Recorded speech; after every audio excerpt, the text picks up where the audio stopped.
All right, here we go. We got an awesome episode of Steve Lags Unfiltered. I got a really special guest, a really incredible individual. And now, introducing your host, Steve Lags. Conan Silveira is here with me.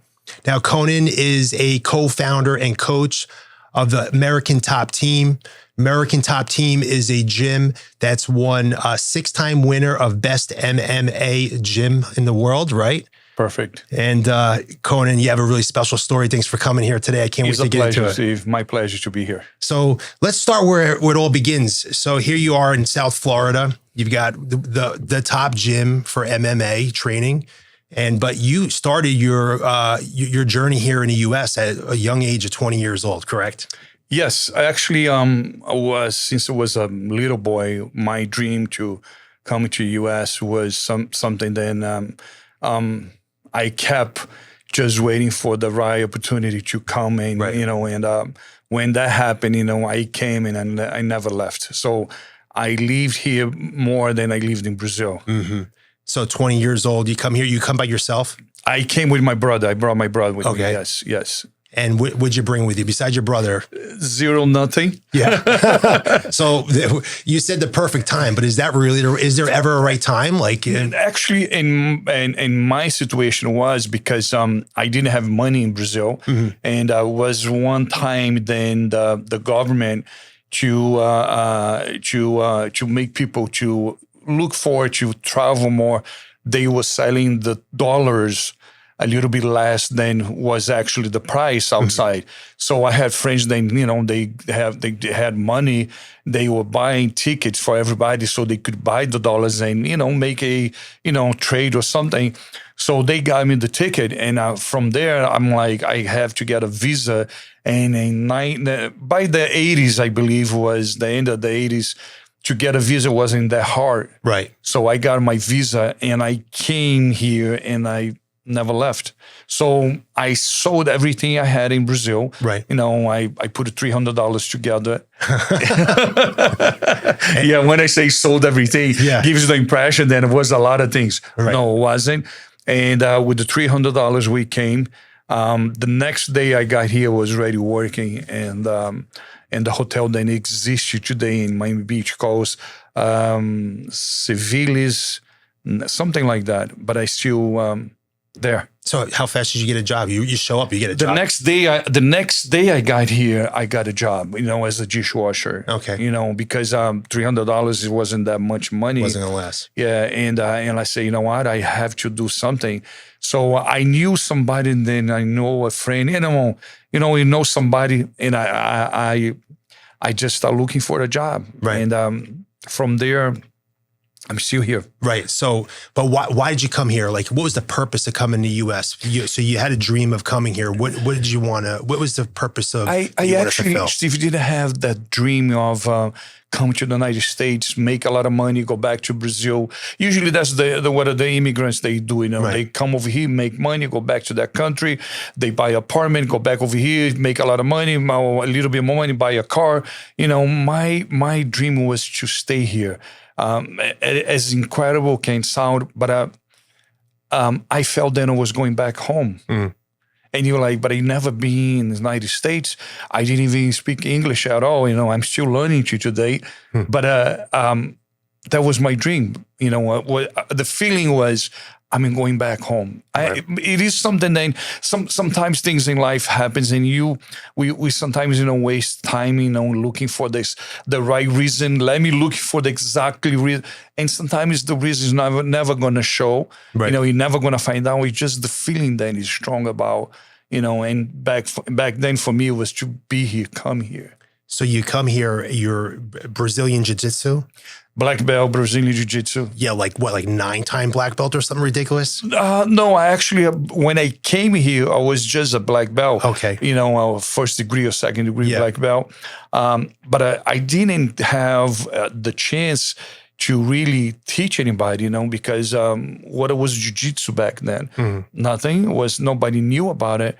And the beginning was extremely rough, to get myself a gym, open a gym. So I was trained with my brother to keep, in shape and, doing positions and things like that. I ended up opening a place and start teaching, after years here, especially because I wasn't legal. After 6 months, I was completely legal. Right. And I stayed legal. Right.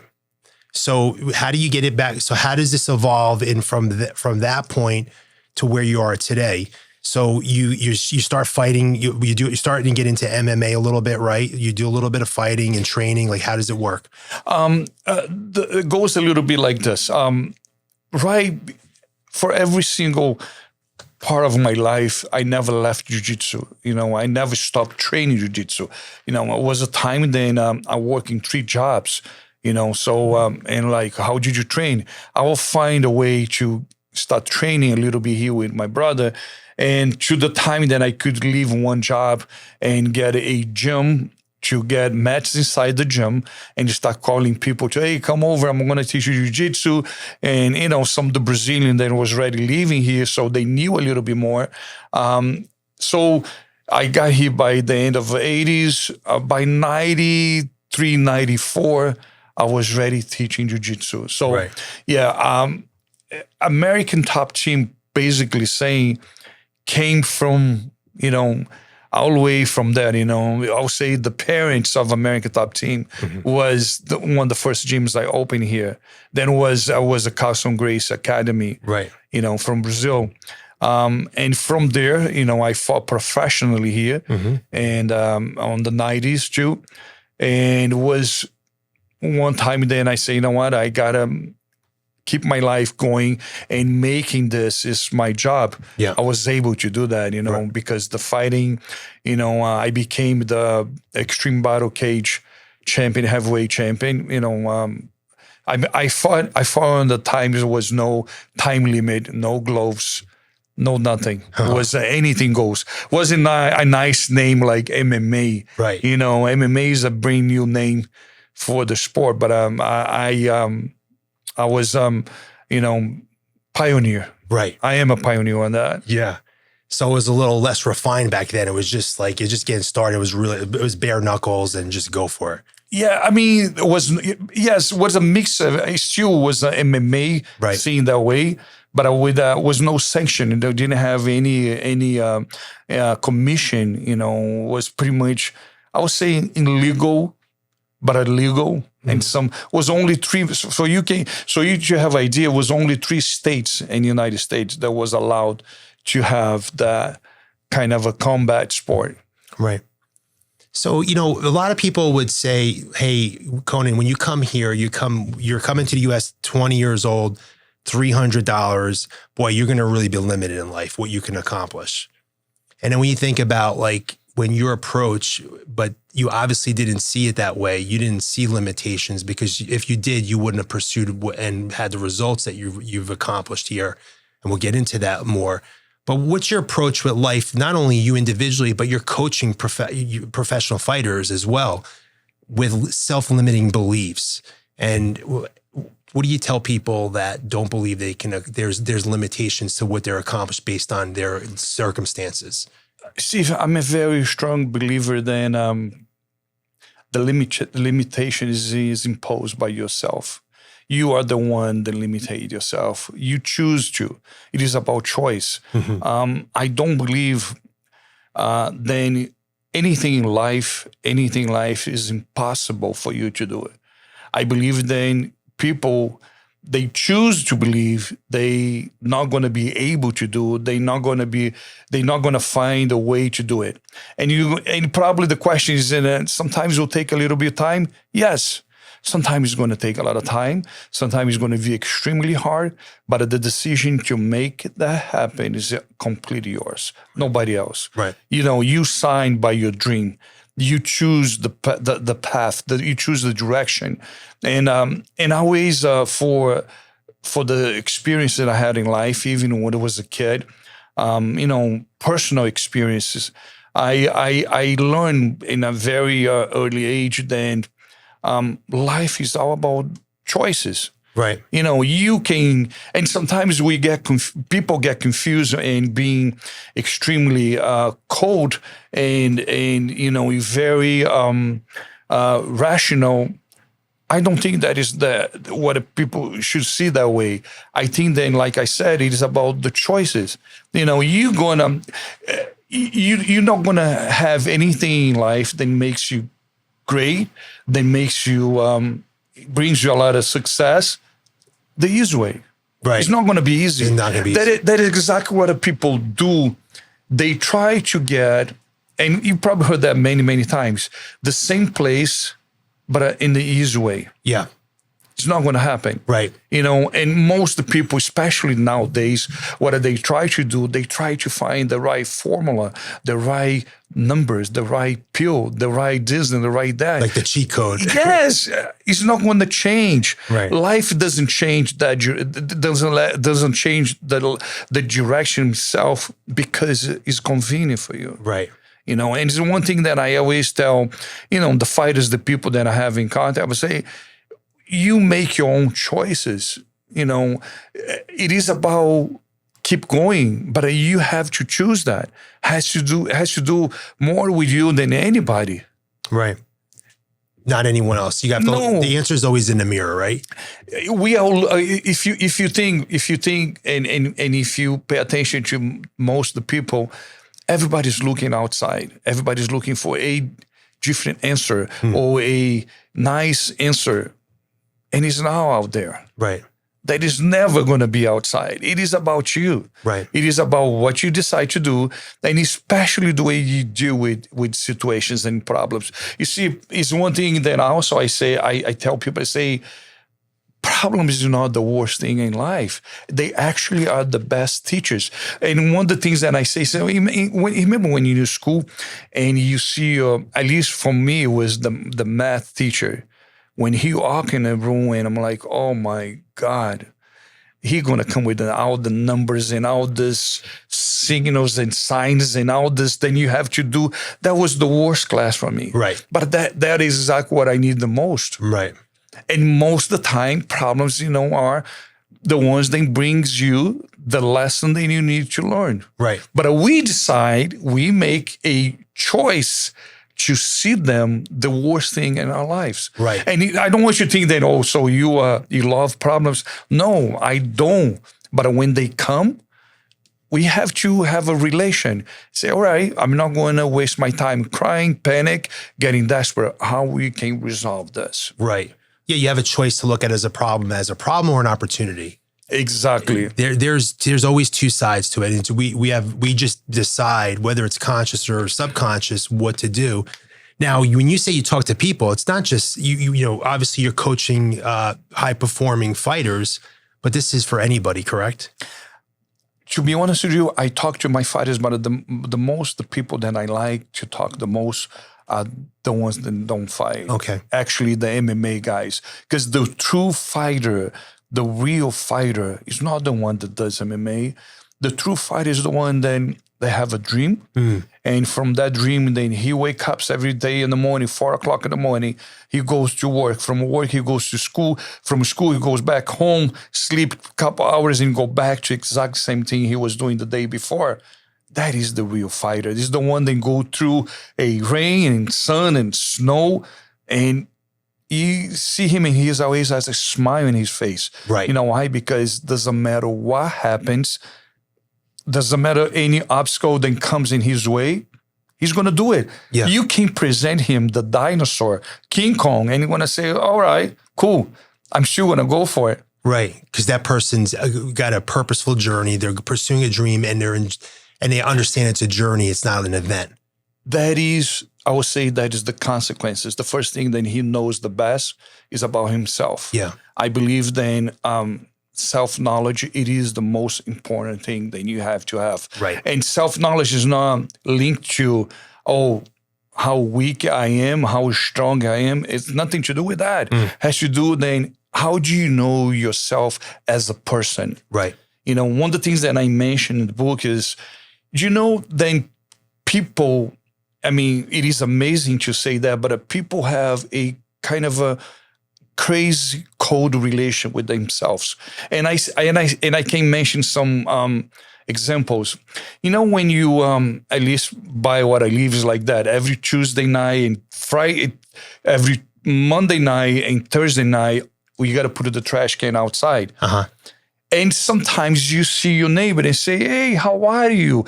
And you're probably not going to see him again in another week or 2 weeks, or maybe the next time you put the trash.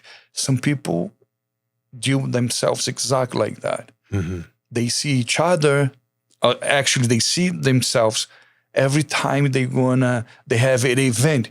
They don't know how to talk to themselves. Right. It's like I ask people, I say, you probably know more about your best friend's life than you know about yours. Right. You know everything about your best friend. You know what time he sleeps, what time he eats, and goes like that. What about you? Right. I never stopped to think about that. Yeah, having that self-discovery. So Conan's got a great book here, the Master of You, which can be found on Amazon. So tell me a little bit more about this book. That book has a incredible story himself. I was, from the time I talked to a lot of people, and and I always put a lot of my vision, especially because fighting really got me to understand more about life himself than actually fighting. I mean, I do understand about fighting. I'm an expert in MMA, but when I say about life, it is I always try to bring people to understand what are they doing, what they want. For them to do what you want and understand the directions you got to go, you have to understand, who am I, what I want, and you got to talk, you got to see yourself as your best friend, because you don't need another best friend. You have the best friend. Right. So Master of You came with, funny, I was telling you before, to get together, to write Master of You was, I put a lot of my personal experience and professional experience together. And I try really clear and in a very detailed way to make people understand how is the champion's journey. Right. And I mean, not say the champion as MMA, but a life. Right. Because if I mention to you, most of the people that we know, and I give some examples in the book, Bill Gates, Jeff Bezos, Michael Phelps, Bolt, none of the guys, none. I mean, you can bring any story from any place, from business, sports. Nobody believed they were going to get what they have. Nobody believed they were. Most of them was like, "Oh, you crazy? You're never going to get it. You're never going to do it." Matter of fact, one of the interviews that I watched and really caught my attention, besides the other stories, was the Michael Phelps, because as a swimmer, he got most medals in the history. That's right. I mean, I don't think anybody in history is going to be able to catch him. Yeah. 3 Olympic Games back to back, 70 or 80 medals, something like that. And most of the people, what do they do? Oh, he's so lucky. Yes, right. If you wanna have an enemy, you just gotta say that close to me, because I don't want to talk to you anymore. Right. Because that is not lucky. No. He told it, say, listen, my secret was, and anybody can watch the interview. My secret was water. And like the interview, like, what do you mean water? When everybody was having a nice dinner with the family and the Christmas, I was in the water. Right. When everybody was celebrating New Year's, I was in the water. And the kid's birthday, on the party, on anything, I was in the water. So he, at the hours that he had in the pool, more than 300 hours more than anybody. What is lucky there? Yeah, he wanted it more, right? Yeah, he always wanted more. He wanted it more. But he wanted it more than the other guy. Yes, and like exactly. That's important. Like in life, I think about that because when you're talking about what you learn from fighting, and you correlate it personally. Same thing in business. Everything in business correlates personally. And what I realize is you have to have a dream, and you want to go somewhere and want it more than everyone else. And when you want it more, it shows. And then the people who show up and just see the results, that guy's lucky.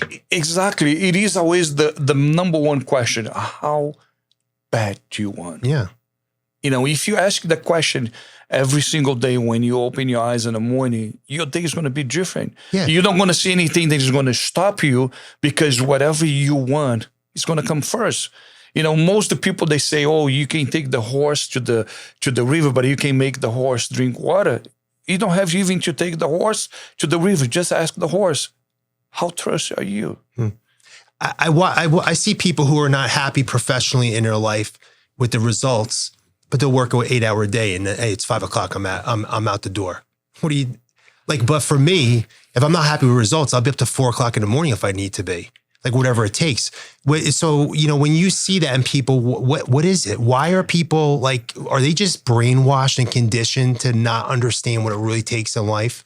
I believe that most of the people nowadays, Steve, they choose to accept an influence. They choose to not believe in themselves and believe more in the people around them. Right. It is a choice. And you're going to say, yeah, but some people do that unconscious. Yes. But it is one point in life, then you can blame everything. Then, oh, I didn't know. Yeah, right. I didn't understand. Especially nowadays, you just got to do a search. You just got to look for it. I don't believe on that, blaming the third party, the things that you can do.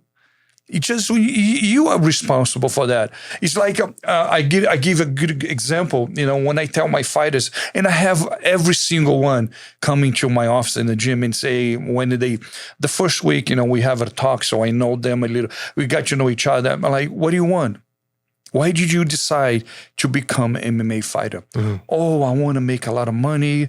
I want to be famous. I say that is not the reason. That is the consequences. Right. What is the reason? Did you fight when you're in school? Did you feel lonely? Do you have a lot of energy? Because it has to be something like that. Because that life outside is extremely, extremely with lots of sacrifice. Mm-hmm. You're not going to get easy. And especially when they say, I want to be a champion. I'm like, man, why you want to be a champion? Everything that you do is 3 rounds. If you want to decide to become a champion, everything goes to 5 rounds. Mm-hmm. For 15 minutes, it goes to 25 minutes. Your life is going to be miserable. You're not going to have birthdays, Christmas, New Year's, nothing else. That's it. Mm-hmm. You're done. Right. Why do you want to do that? Right. But I want to provoke to say, why do you want to be a champion? Yeah. Because when you present the list of the things you got to do to be a champion, to be different, because you're going to become different than anybody. Right. Champions, you don't see 1, 2, 3, 4, 5 champions. It's one. Right. The parties is one. That's it. Right. Why do you want to do that? Oh, because I say, man, try, think about it. Because it's not an easy life. Yeah. You got to give more than you're going to get back to you. And most of the people don't, the really ones, the true ones, they don't care how much they're going to give to. They just want to make it. And they know they can make it. Right. Because the way they see things, and that's one of the things that the most I see people not choosing to change. It's not going to be easy. It's not going to be pretty. Mm-hmm. It's not going to be nice. But it is completely possible if you choose to. Right. Anything. You can go to the business, you can go to the sports, you can whatever directions you take it. Right. It's going to be like that. Yeah. And I think then people don't choose that. Mm-hmm. They keep wasting their time. They keep trying hard to create that special formula. Special nowadays with the internet and everybody has something to say. If sometimes I catch myself like tripping in Instagram, like, how did you get that idea? Then it's this way, it's going to be the way. How did you do that? Yeah. And it's not true. It's just because you have so many people lost, in the planet, in the world, and they not thinking, man, I really need myself to do this. Right. So what do you think about being obsessive about something you want to accomplish? Because for me, some people will look at me and say, Steve, you're so obsessed with success and, whatever you're doing and whatever you're pursuing. And I would say, yeah, you're right, I am. Because I'm obsessed about accomplishing the goals I want to accomplish and fulfilling my potential and impacting and helping other people. What do you see that role of being obsessed about, whether it's being a champion? Like, is that required in order to be the best at whatever you're doing? You use one of the most beautiful words for me, obsession. Right. And I add another word on that, and I mentioned that in the book. Obsession is something that kind of has the dark side, I was talking to a psychologist, and he's like, man, you got to be careful with the obsession. Yeah. I'm like, no, if you see in the good side. Right. Because like I said, the people they really made in life, they are complete obsessed with what they want. Right. And I go even farther than that. You got to be a psychopath. Right. Exactly. That would be the two words that I put it together. Obsessed and psychopath. Be like that. Right. Don't think that you do anything wrong. You're 100% right. You have to have. Be totally unreasonable. Yes. One of the things that has to do with my coming to the United States was exactly my obsession to come over here. Even I didn't know anything about that. I didn't speak the language. I didn't know anybody here. But my obsession was just like, I have to go. Even if it's the last thing I do in my life, I'm going to die over there. Right. And people, my own family, like, you crazy. Right. How are you going to go to a country? It's not like you're going to a different state. You're going to a country. Then you don't know anybody. You're going to be illegal in 6 months. And my answer is, I do not care. Right. When I get there, I know I'm going to make it. Right. It's been 36 years. You think you did okay? I mean, I survived. I'm here. I say that's a good sign when people are telling you you're crazy, because I don't think you're really doing anything you're special or you're on the right path until you get some people like, hey, Conan, that's crazy. Yeah, but I would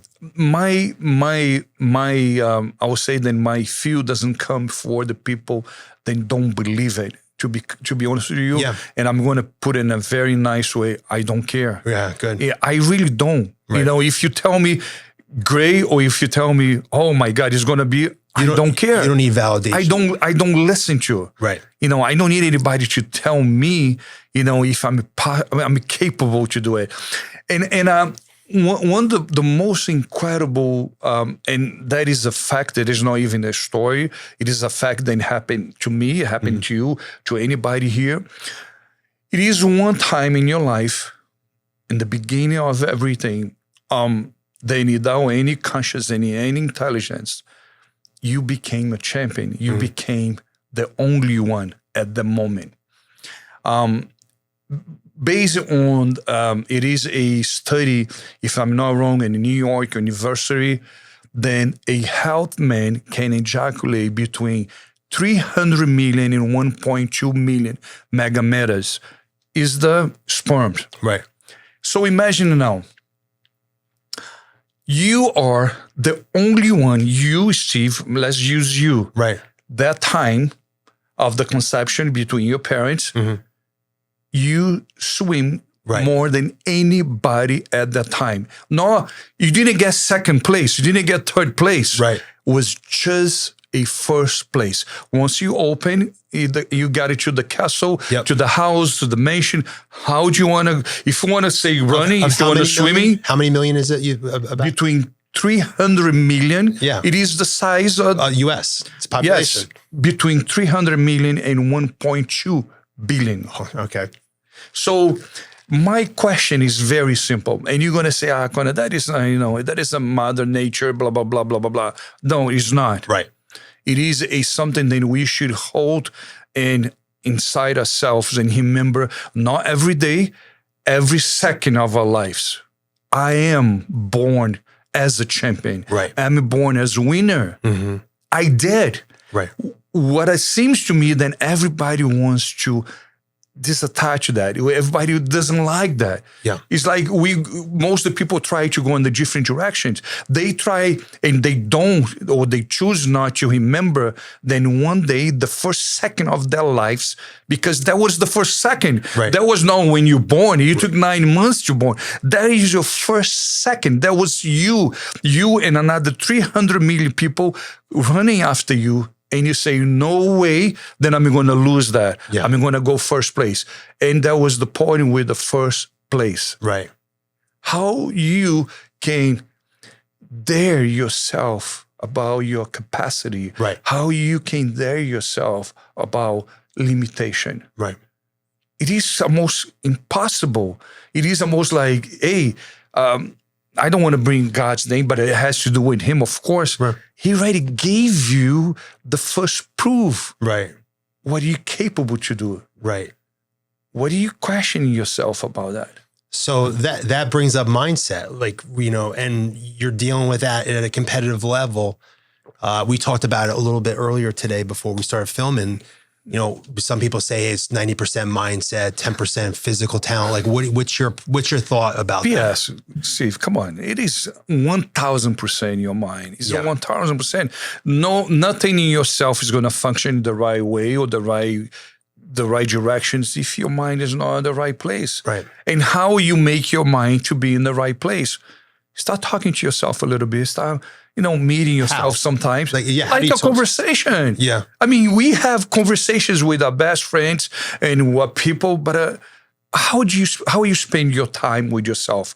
When is the time? And, if looking in the mirror is good for you, do that. Right. How much time of the day do you say, let me talk to Steve, let me have a conversation like I'm having with your best friend. I have a bad day. I have a good day. My day, why did I say that? Why did I do that? Why? And like a friend. Yeah. Not the neighbor that you see every week or so. Yeah. No, have a conversation. So like it's having a conversation, reflecting on things. Reflecting, why do I think that I can't?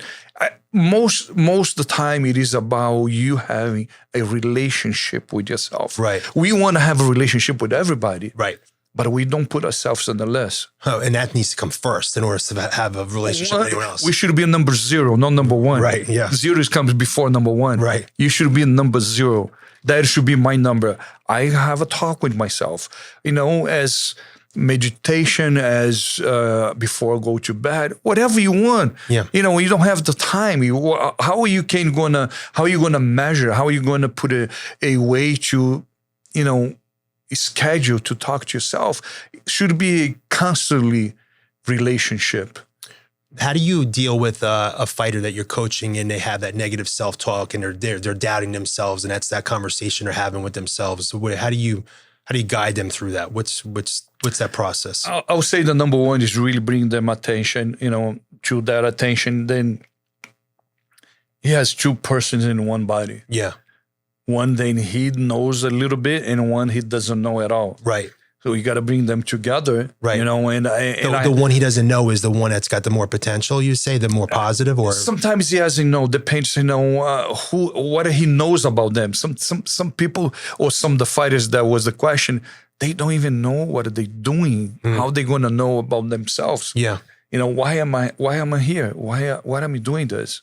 Why am exchanging punches and kicks and in training? You got to find the beginning of, you got to go to the first page in a book. Right. Sometimes people want to just speed it up and get in the middle, and that's not the way. Go back over there, read again, talk again.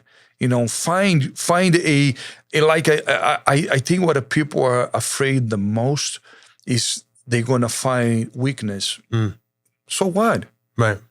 It's the only way you're going to make something better is if you find that. And you understand it. See, like you're describing a lot of what psychotherapy would be, just about uncovering things and discovering yourself and not running from it, but just, peeling the layers and learning about yourself and going through that process of self-discovery. Like, so what you're saying here is just like, look, you've got to get in touch with everything and understand who you are, what made you who you are, why you are where you want to go. If you don't understand all this, you're going to be lost. 100%. Yeah. You know, and if you lost, anything's good. Any direction is a good direction. You just drift. You know, whatever the wind goes, you That's go right, left, go and that's go most right. people in this world. Most of the people, but not because they are less loved by God. It's just, in a way, just because they choose to. It is about choice. Yeah. Even when we talk about people being lost, it is about choice. Right. I mean, some people, if they get lost in the street, some people are going to sit down and they're going to say, all right, let me see if somebody's going to show up and tell me the direction. Some people are going to say, no, doesn't matter how much I got to walk to, I got to find somebody to give me the direction. Mm-hmm. Right. It is about choice. Exactly. And I think then, and I actually, I should say, and I don't think, I believe, then that's what we need the most. That's the reason why we find ourselves in so much of a conflict, you know, especially with us, and especially the reflection is, if you don't get along with yourself, how are you going to get along with other people? Yeah. It's very hard. People think then can be the other way. Oh, I get along with everybody. No, you don't. You're pretending. Yeah. You pretending, but that is not getting along because you don't know yourself. And if you don't like yourself, you don't have a special and nice and embraced, you know, feeling about yourself, you're not going to have with anybody. You know, sort of, it's so powerful because I'm hearing from you. You really need to sit back and ask yourself, what am I choosing to do in life? How am I choosing my life to be? Like, what kind of life am I choosing?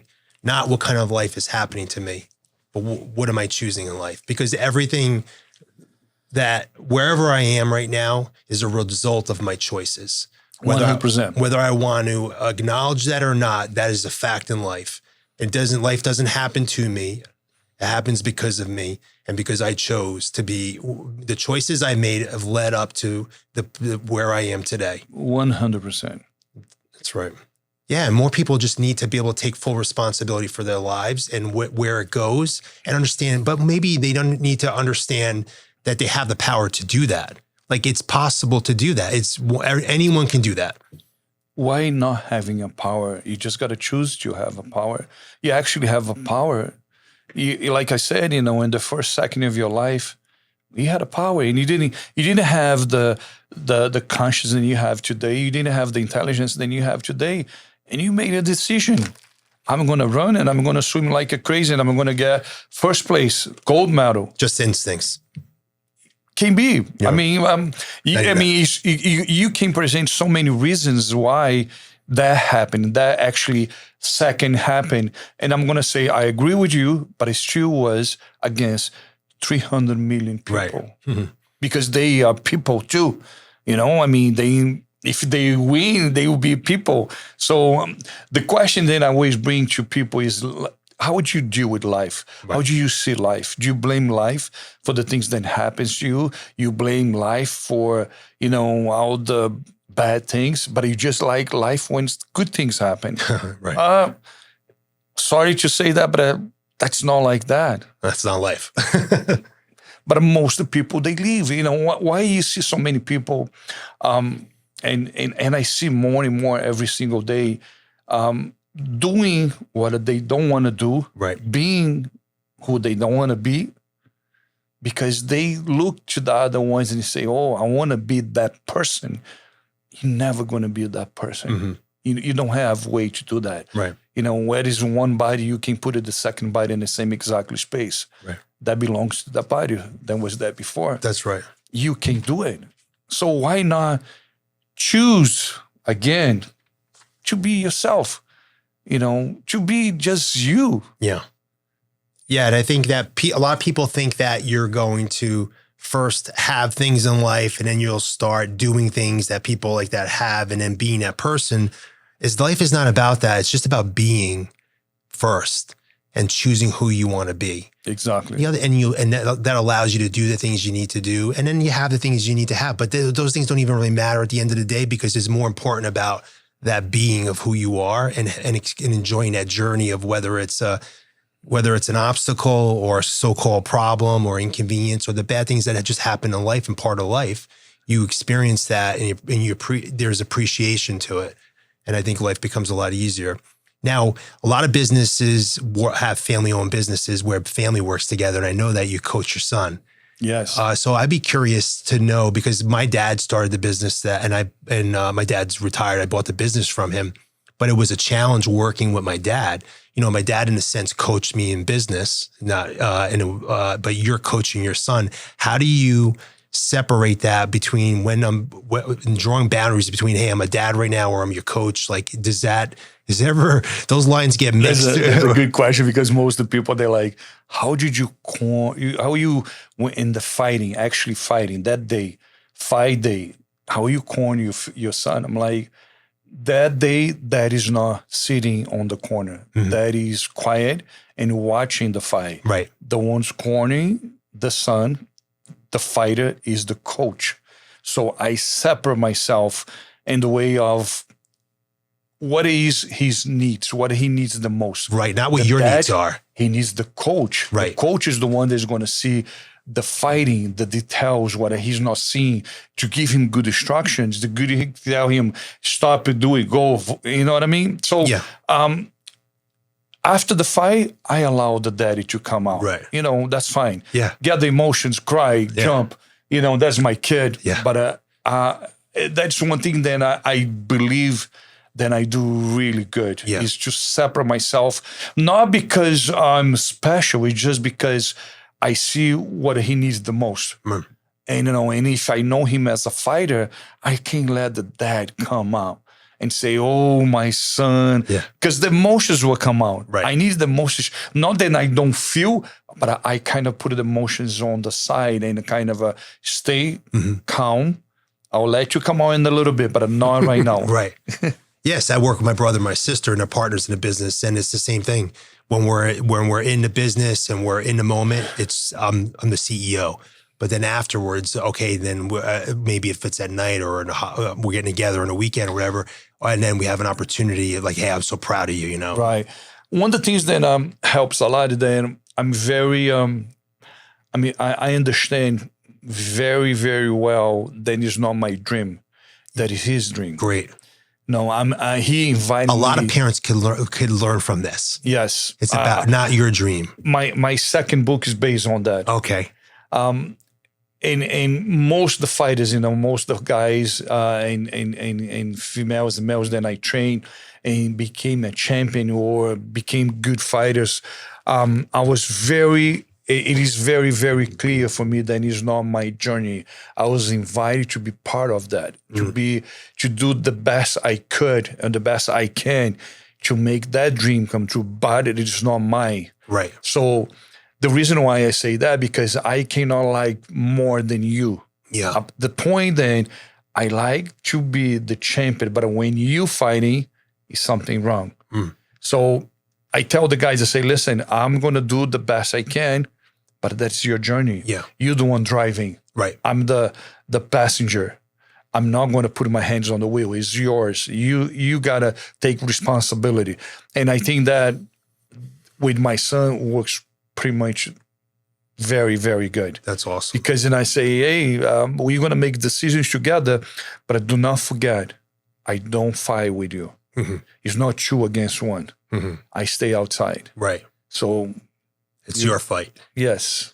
Yeah. So that's great how you approach that with a coach, but even like so many parents struggle with this where they're trying to live through the children with their dreams.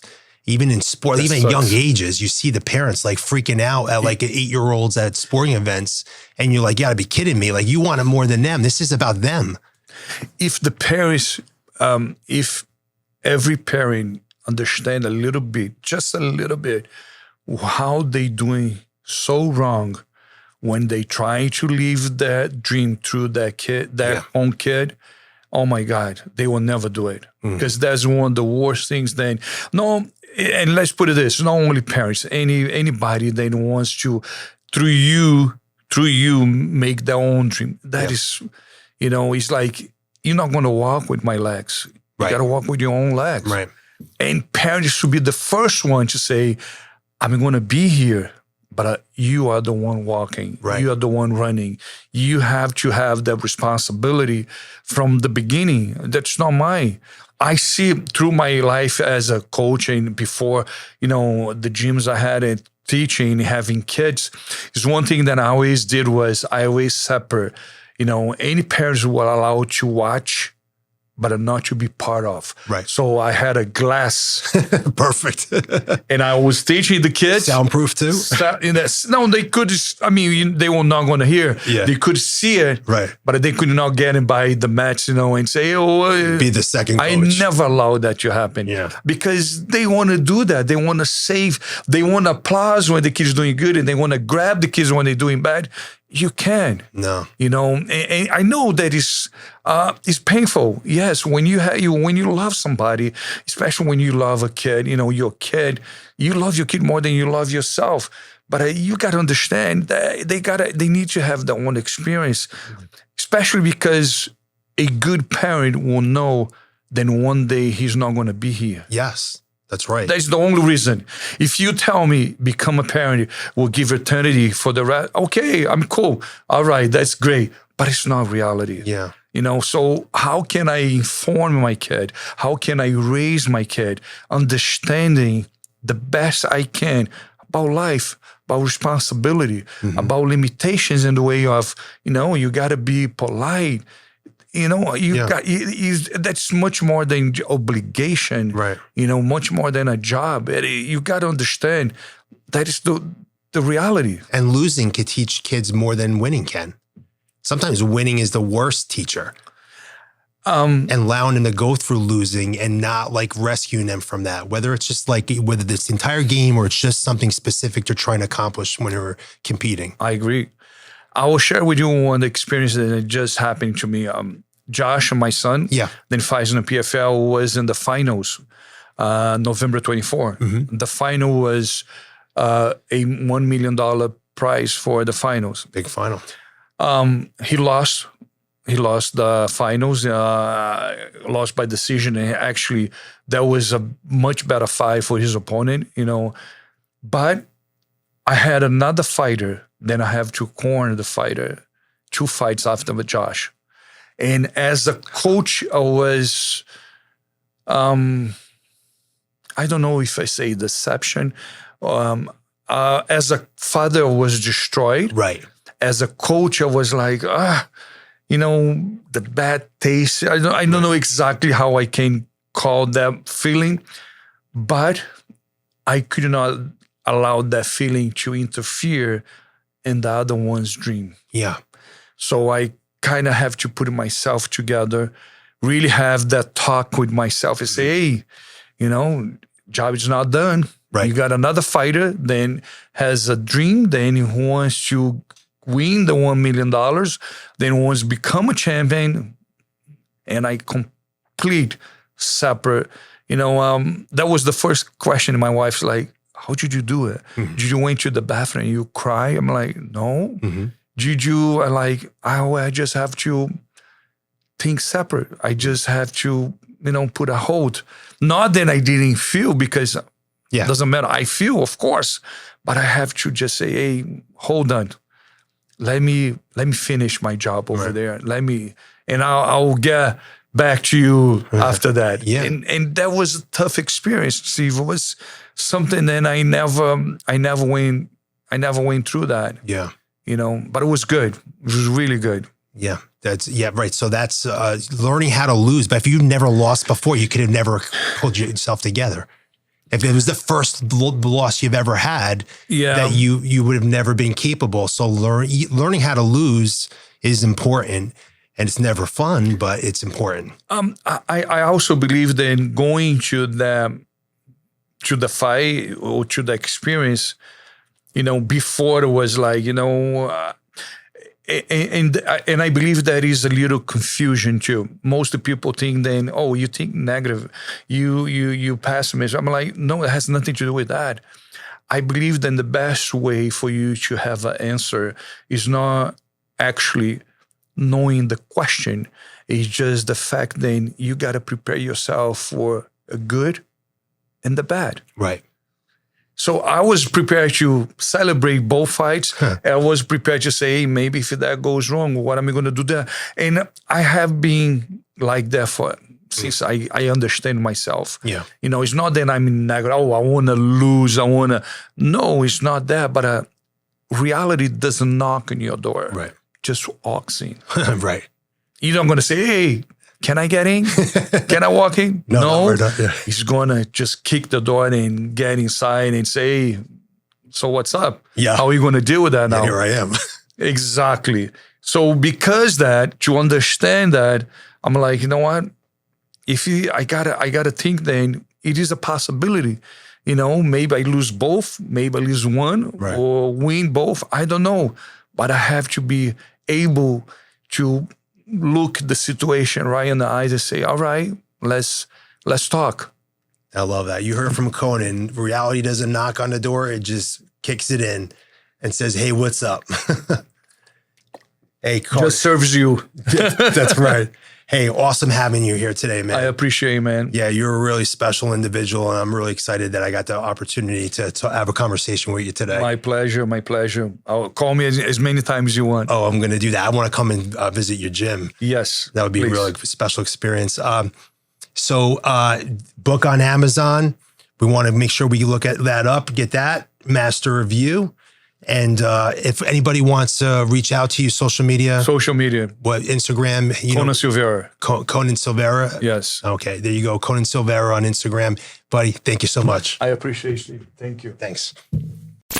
That's all for today's Steve Lags Unfiltered journey. Keep soaring, leading, and conquering with us. Remember, it's not just about listening. It's about learning and taking action. If today ignited your drive, join us next time for more unfiltered wisdom. Subscribe, rate, and leave a review to fuel your success journey. Also, be sure to listen to us on your favorite podcast channel or outlet. Stay tuned, stay unfiltered, and we'll catch you on the flip side. Boom.